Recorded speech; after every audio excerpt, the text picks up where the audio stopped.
El anuncio lo hacía el presidente del Gobierno el sábado por la noche. Por tanto, a partir del 27 de abril, el Gobierno de España tomará medidas de alivio para el desconfinamiento, si me permiten la expresión, de nuestros más pequeños, para que puedan salir a la calle. Era algo tan reclamado y esperado que los niños y niñas no dudaron en celebrarlo.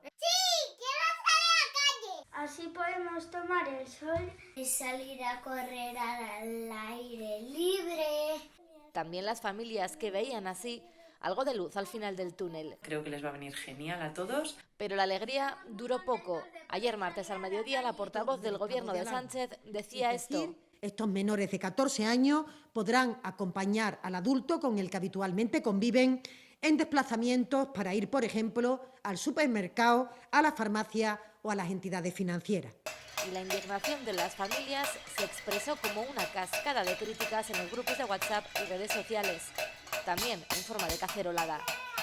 Es algo totalmente irrisorio. Me parece un poco indignante. No ir a establecimientos porque es un punto de contagio muy grande. Unas críticas a las que se sumaron todos los partidos de la oposición.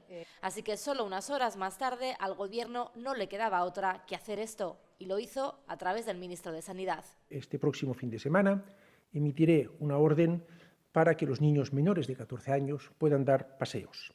Dice ella que no es una rectificación, sino una decisión aprobada en el marco de sus facultades como ministro de Sanidad, pero no tenemos más detalles. Las condiciones concretas las dará el Gobierno los próximos días.